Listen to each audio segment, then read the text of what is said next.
દીપમ જ્ઞાન ક્રાંતિમાં આપનું સ્વાગત છે। આજે આપણે જોઈશું ધોરણ 10 સામાજિક વિજ્ઞાન પ્રકરણ નંબર 20 ભારતની સામાજિક સમસ્યાઓ અને પડકારો। આજનો આપણો વિષય મુદ્દો છે લઘુમતી, નબળા વર્ગો અને પછાત વર્ગો એટલે ખાસ કરીને SC ST ના હિત અને રક્ષણ અંગેની બંધારણીય જોગવાઈઓ વિશે આજે આપણે જોઈશું। વિદ્યાર્થી મિત્રો, લઘુમતી છે, નબળા વર્ગો છે અને પછાત વર્ગો છે, એના હિત અને રક્ષણ માટે બંધારણીય જોગવાઈ આપણા બંધારણની અંદર દર્શાવવામાં આવી છે। તો એ કઈ કઈ બંધારણીય જોગવાઈ છે એ આપણે જોઈશું। તો ખાસ કરીને ભારતના બંધારણમાં લઘુમતીઓ, નબળા વર્ગો અને પછાત વર્ગોના રક્ષણ, એમના કલ્યાણ અને વિકાસ માટે કેટલીક બંધારણીય જોગવાઈ છે। આ બંધારણીય જોગવાઈઓ તેમના એટલે કે આવા વર્ગોના હિતોની રક્ષા, સામાજિક અસમાનતાનું નિવારણ માટે અને એમના કલ્યાણ અને વિકાસ માટે સુનિશ્ચિત કરી છે, જેના દ્વારા આ વર્ગો આગળ આવી શકે। તો એમાંની પહેલી જોગવાઈ છે કે ભારતનું બંધારણ ભારતના તમામ નાગરિકને સમાન રીતે સામાજિક, આર્થિક અને રાજનૈતિક ન્યાય પ્રદાન કરે છે। મતલબ કે બંધારણની દ્રષ્ટિએ ભારતનો પ્રત્યેક ધર્મ, જ્ઞાતિ, પ્રાંતનો વ્યક્તિ સમાન નાગરિક ગણવામાં આવે છે। કોઈ પણ પ્રકારના સામાજિક કે આર્થિક કે રાજનૈતિક ભેદભાવ વિના કાયદાની દ્રષ્ટિએ દરેકને સમાન સ્થાન આપવામાં આવ્યું છે અને બંધારણે એમના ઉત્કર્ષ અને કલ્યાણ માટે ખાસ કરીને પછાત વર્ગો માટે આ વિશેષ જોગવાઈઓ કરી છે, જે બંધારણનો ભંગ નથી। યાદ રાખવાનું એ રહેશે કે ભારતના બંધારણ મુજબ ભારતના પ્રત્યેક વ્યક્તિને સમાન ગણવામાં આવ્યો છે। ન્યાયની દ્રષ્ટિએ દરેક વ્યક્તિ સમાન છે, એ કોઈ પણ ધર્મનો હોય, કોઈ પણ જ્ઞાતિનો હોય, પૈસાદાર હોય કે સામાન્ય, પણ ન્યાય, સમાન ન્યાય ભારતનું બંધારણ એને પ્રદાન કરે છે। ભારતના બંધારણ મુજબ બીજો પોઈન્ટ, જ્ઞાતિ, જાતિ, જ્ઞાતિ, ધર્મ, ભાષા કે લિંગના આધારે કોઈ પણ પ્રકારનો ભેદભાવ રાખવામાં આવશે નહીં। દરેક વ્યક્તિને સમાન તક અને સમાન દરજ્જો પ્રાપ્ત થાય એવું બંધારણમાં ઉલ્લેખ કર્યો છે। એટલે કે બંધારણ જે છે એ જ્ઞાતિ કે જાતિ કે ધર્મ કે ભાષા કે લિંગ એટલે કે સ્ત્રી કે પુરુષ, ભાષા કોઈ પણ હોય, ધર્મ કોઈ પણ પાળતો હોય, કોઈ પણ જ્ઞાતિનો હોય, કોઈ પણ જાતિનો હોય, એની સાથે ભારત બંધારણ દ્વારા કોઈ ભેદભાવ રાખવામાં આવ્યો નથી। આવા દરેક વ્યક્તિને સમાન તક અને સમાન દરજ્જો પ્રાપ્ત થાય એ જ બંધારણનો મુખ્ય ઉદ્દેશ્ય છે। એટલે બંધારણમાં એના માટે ખાસ જોગવાઈ કરવામાં આવી છે, એટલે કે પ્રત્યેક વ્યક્તિને સમાન તક પ્રાપ્ત થવી જોઈએ એવું બંધારણીય આ જોગવાઈમાં દર્શાવવામાં આવ્યું છે। આ ઉપરાંત રાજ્યોને એવા અધિકાર આપવામાં આવે છે કે દરેક રાજ્યને એવા અધિકાર છે કે પોતાના રાજ્યને કલ્યાણકારી રાજ્યનું દાયિત્વ નિભાવવા તથા નબળા અને પછાત વર્ગોની રક્ષા કરવા કેટલાક મૂળભૂત અધિકારો પર પણ બંધારણમાં યોગ્ય રીતે પ્રતિબંધ મૂકવામાં લગાવી શકે છે। એટલે કે રાજ્ય સરકારને એટલી છૂટ આપવામાં આવી છે કે કોઈ પણ પછાત વર્ગોના ઉત્કર્ષ માટે, એમના મૂળભૂત અધિકારોના રક્ષણ માટે યોગ્ય લાગે ત્યાં પ્રતિબંધ લગાવી શકે છે। આ ઉપરાંત જોઈશું કે ધાર્મિક સ્વતંત્રતાનો અધિકાર કોઈ પણ ધર્મનું પાલન કરવાની સ્વતંત્રતા આપે છે। મતલબ કે વ્યક્તિ પોતાની ઈચ્છા પ્રમાણે ધર્મનું પાલન કરી શકે છે, વ્યક્તિ ઈચ્છાથી ધર્મ પરિવર્તન પણ કરી શકે છે। મતલબ કે રાજ્ય એ બાબતમાં, ધર્મના પાલનની બાબતમાં કોઈ દખલગીરી કરતું નથી ને દરેક વ્યક્તિને પોતાની ધાર્મિક સ્વતંત્રતાનો અધિકાર છે। કોઈ પણ ધર્મ પાળી શકે, ધર્મનું અનુસરણ કરી શકે, એ ધર્મ માન્યતા મુજબ એ જીવી શકે છે। રાજ્ય સરકાર એની અંદર હસ્તક્ષેપ કરતો નથી। ત્યાર પછી લઘુમતીઓ છે, નબળા વર્ગો છે અને પછાત વર્ગોના ને બંધારણીય હક આપવાનો મુખ્ય ઉદ્દેશ એ છે કે તેઓ સમાજમાં એટલે કે રાષ્ટ્રમાં સમાન તક, ન્યાય અને દરજ્જો એમને પ્રાપ્ત થાય। એટલા માટે જ આ બંધારણીય હક આપવામાં આવ્યા છે, જેથી કરીને સમાજના અન્ય વર્ગની તુલનામાં એમને સમાન તક મળે, એમને સમાન ન્યાય મળે, એ લોકો પણ ઊંચા દરજ્જા ઉપર આવી શકે, એટલા માટે આ જોગવાઈ કરવામાં આવી છે। રાષ્ટ્રની પંચવર્ષીય યોજનામાં પણ બધા વર્ગો માટે ખાસ ધ્યાન રાખવામાં આવ્યું છે।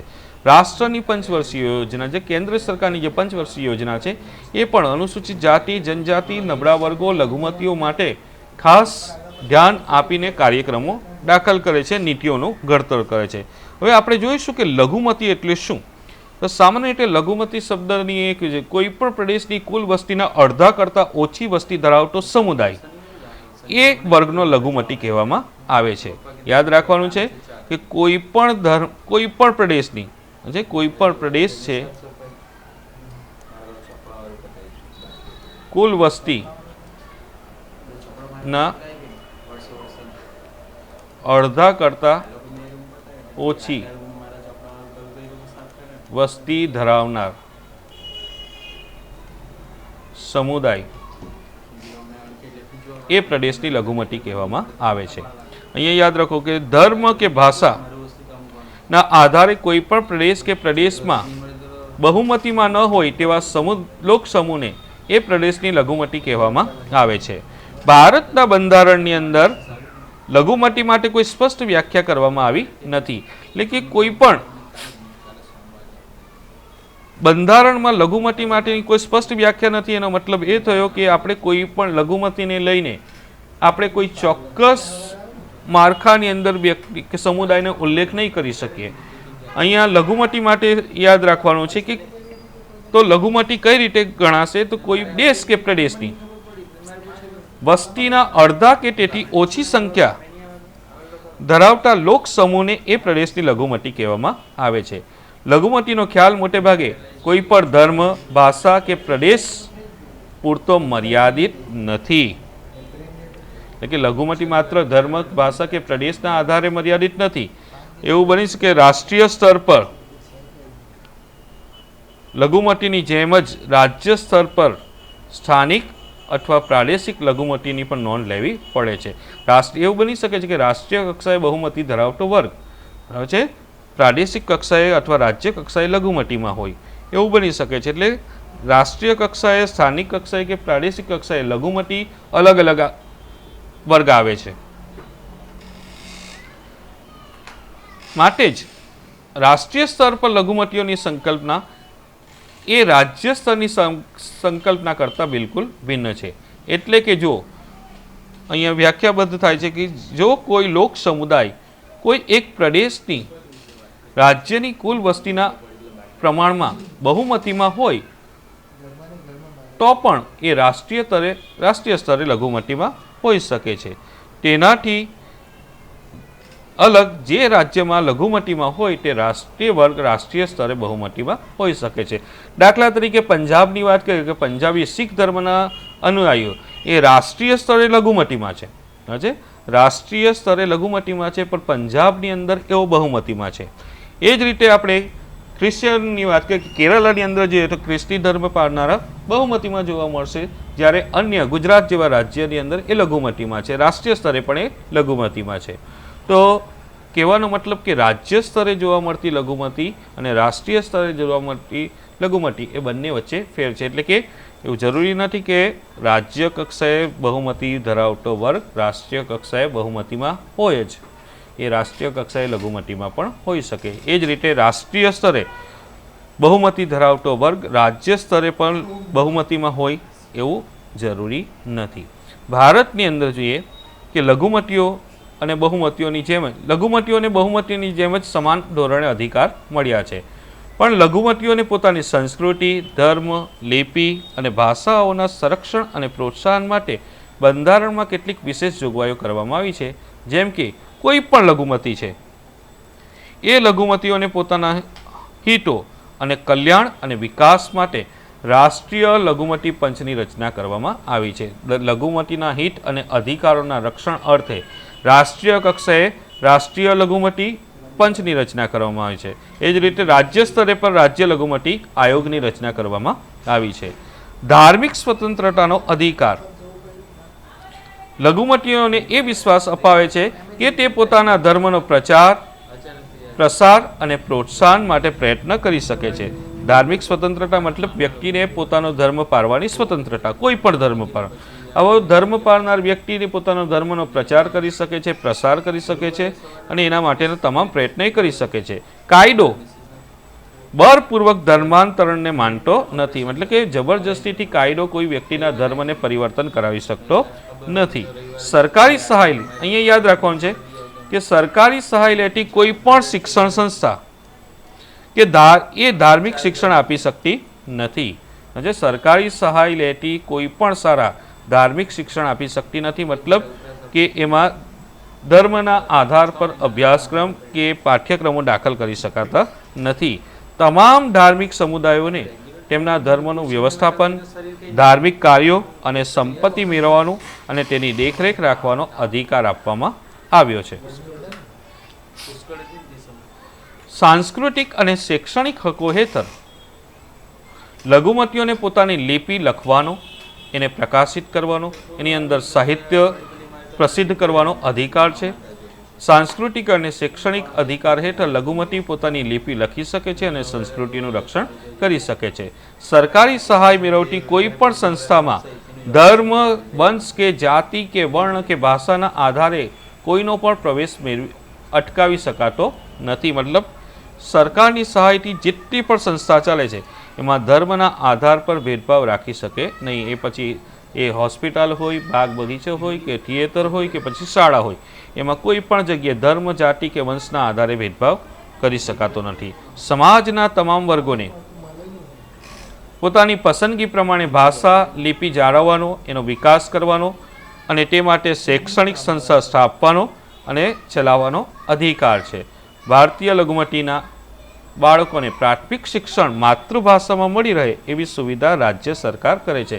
આપણે ત્યાં પણ જોઈએ કે દરેક રાજ્ય સરકાર, મહાનગરપાલિકા દ્વારા પણ જે તે પ્રદેશની અંદર લઘુમતી કોમ છે એ પ્રદેશને માતૃભાષાની અંદર શિક્ષણ મળે એવી વ્યવસ્થા છે. સુરત શહેરની વાત કરીએ કે આપણા અન્ય ગુજરાતની વાત કરીએ તો આપણે ગુજરાતની અંદર મરાઠી માધ્યમની પણ શાળાઓ છે, ઉર્દુ માધ્યમની પણ શાળાઓ છે, અને આપણે જોઈશું કે હિન્દી માધ્યમની પણ શાળા છે. જ્યારે કે ગુજરાતની અંદર મૂળ ભાષા ગુજરાતી છે, તો ગુજરાતી હોવા છતાં અન્ય જે લઘુમતી વર્ગો છે એમના માટે રાજ્ય સરકારે વ્યવસ્થા કરી છે. અને કોઈ પણ ધર્મ લઘુમતી છે એ પોતાની શૈક્ષણિક સંસ્થા સ્થાપી શકે છે, એને ચલાવી શકે છે. આપણે જોઈએ કે ખ્રિસ્તી ધર્મની શાળાઓ પણ આપણે ત્યાં મિશનરીઓ ચાલી રહી છે. આ ઉપરાંત મુસ્લિમ ટ્રસ્ટની શાળાઓ પણ જોવા મળે છે.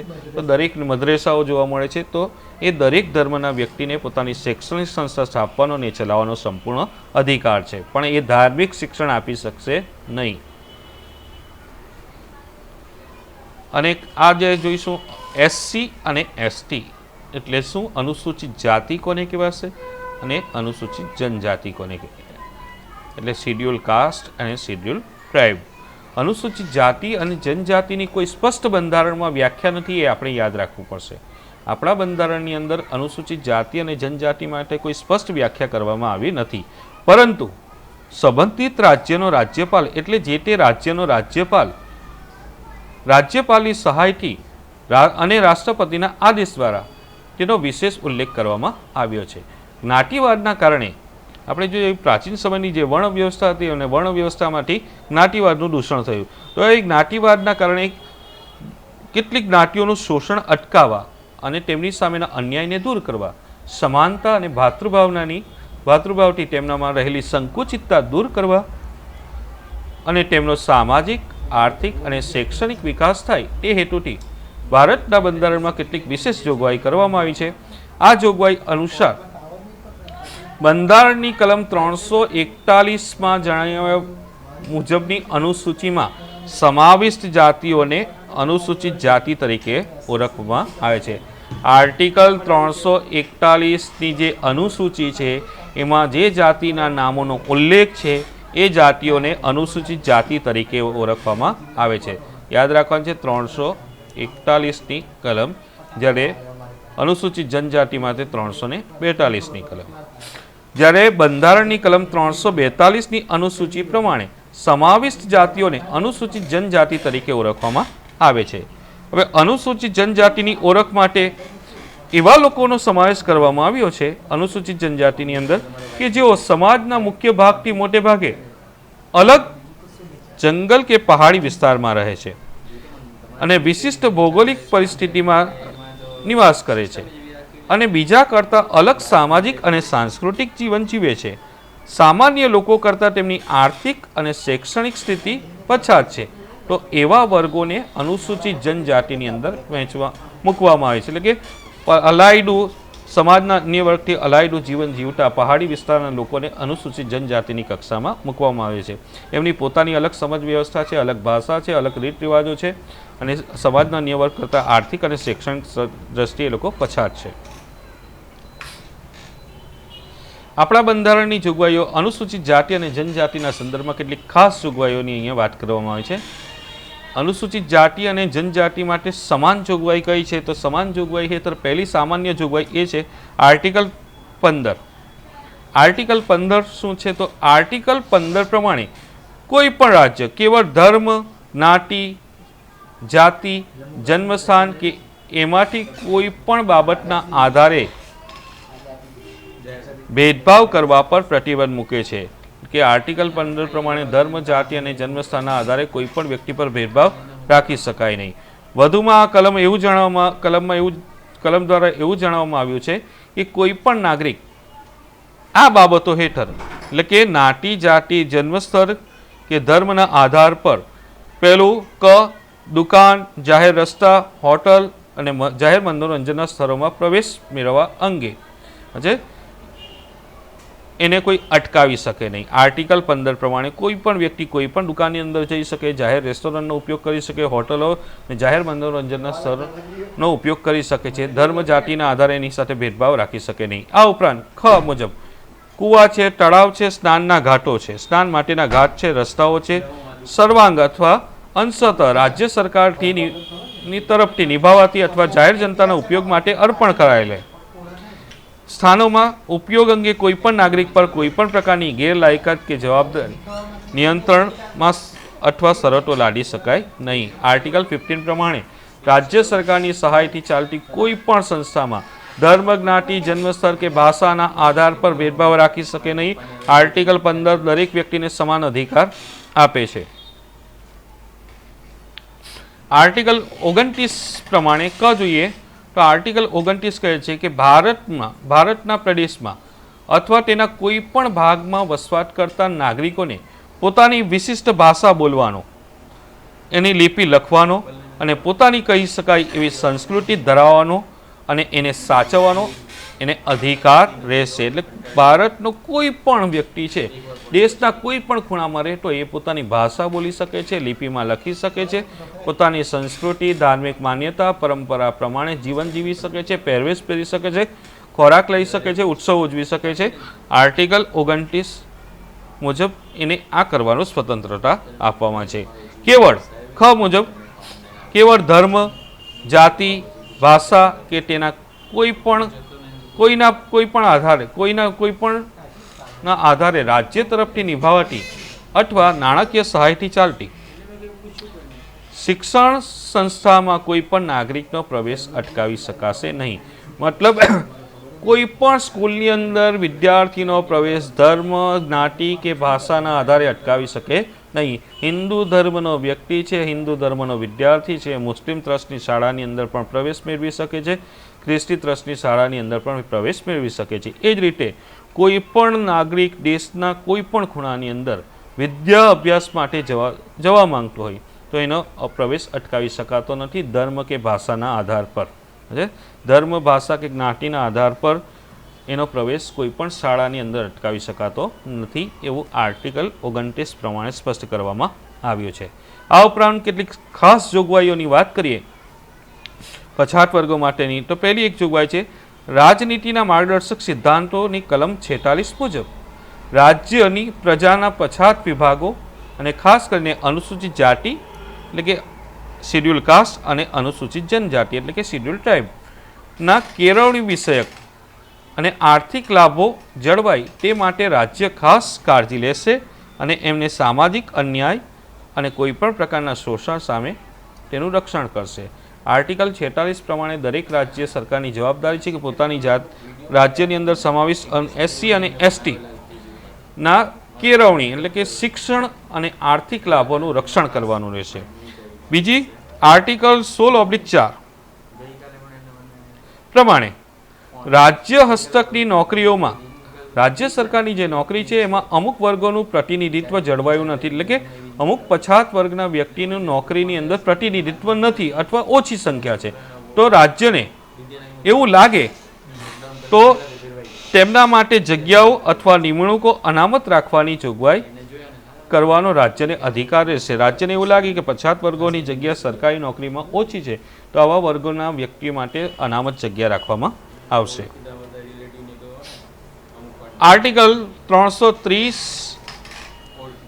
332 અને 334 મુજબ અનુસૂચિત જાતિ અને અનુસૂચિત જનજાતિના લોકો માટે રાજ્યની વિધાનસભા અને કેન્દ્રની લોકસભામાં કેટલીક બેઠકો અનામત રાખવામાં આવી છે. મતલબ કે વિધાનસભાની ચૂંટણી અને લોકસભાની ચૂંટણીની અંદર આર્ટિકલ 330, 32 અને 34 મુજબ આવા વર્ગો એટલે કે પછાત વર્ગો માટે ચૂંટણી લડવાનો અધિકાર પ્રાપ્ત થાય છે. એ સીટો પર માત્ર એ વર્ગનો ઉમેદવાર જ ચૂંટણી લડી શકે છે. જો કે કેન્દ્રમાં રાજ્યસભામાં કોઈ પણ બેઠક અનામત રાખવામાં આવી નથી, કારણ કે રાજ્યસભા એ કાયમી ગૃહ છે, એની અંદર અનામત રાખી શકાય નહીં. આ ઉપરાંત આર્ટિકલ 330, 32 અને 34 મુજબ ગ્રામ પંચાયત, નગરપાલિકામાં પણ અનુસૂચિત જાતિ અને જનજાતિના કલ્યાણ માટે કેટલીક બેઠકો અનામત રાખી છે, જેથી કરીને આ વર્ગો રાજકીય ક્ષેત્રે પોતાનો પક્ષ રજૂ કરી શકે અને પોતાના રાજકીય અધિકારોનું રક્ષણ કરી શકે. જુદી જુદી પંચવર્ષીય યોજનાઓ હેઠળ છાત્રાલયોની રચના, વિદ્યાર્થીઓ માટે અનુસૂચિત જાતિ જનજાતિના વિદ્યાર્થીઓ માટે શિષ્યવૃત્તિની યોજના, વિવિધ પ્રકારની પ્રતિયોગ્યતા કસોટી માટે તાલીમ અને માર્ગદર્શન વર્ગો શરૂ કરવામાં આવ્યા છે. શૈક્ષણિક વિકાસ અર્થે આશ્રમ શાળાઓ શરૂ કરવામાં આવી છે. સરકારી નોકરીઓમાં આ જાતિના ઉમેદવારો માટે ઉંમર છે, ફી, લાયકાતના લઘુ ધોરણમાં કેટલીક છૂટછાટ આપવામાં આવી છે. ડૉક્ટર બાબા સાહેબ આંબેડકર સંસ્થા દ્વારા ડૉક્ટર આંબેડકર રાષ્ટ્રીય પુરસ્કાર એવા વ્યક્તિને આપવામાં આવે છે કે એવી સંસ્થાને આપવામાં આવે છે જે વ્યક્તિ કે જે સંસ્થા નબળા વર્ગોને સામાજિક સમજ, ઉદ્ધાર, પરિવર્તન, ક્ષમતા, ન્યાય અને માનવ ગરિમા માટે કાર્ય કરતા હોય એવા વ્યક્તિને ડૉક્ટર આંબેડકર રાષ્ટ્રીય પુરસ્કારથી સન્માનિત કરવામાં આવે છે. એટલે કે ખાસ કરીને અનુસૂચિત જાતિના ઉદ્ધાર માટે અને નબળા વર્ગોના ઉદ્ધાર માટે જે વ્યક્તિ કાર્ય કરે છે એને આ એવોર્ડથી એને નવાજવામાં આવે છે, એમને આ એવોર્ડથી સન્માનિત કરવામાં આવે છે. અનુસૂચિત જાતિ અને જનજાતિના કલ્યાણ અને વિકાસ અર્થે રાજ્યમાં અલગ વિભાગ અને કેન્દ્રમાં પણ વિશિષ્ટ અધિકારીની નિમણૂક કરવામાં આવી છે. કેન્દ્ર કક્ષાએ અને રાજ્ય કક્ષાએ બંને કક્ષાએ એમના માટે હિત અને અધિકારોના રક્ષણ અર્થે અધિકારીઓની નિમણૂક કરવામાં આવી છે. આ ઉપરાંત રાષ્ટ્રીય કક્ષાએ આ જાતિઓ માટે રાષ્ટ્રીય આયોગની સ્થાપના છે. રાષ્ટ્રીય સ્તરે રાષ્ટ્રીય આયોગ છે, જ્યારે રાજ્ય અને કેન્દ્ર સરકાર દ્વારા આ જાતિઓના સામાજિક, શૈક્ષણિક અને આર્થિક વિકાસ માટે વિવિધ પ્રકારની યોજનાઓ શરૂ કરવામાં આવી છે. Thank you.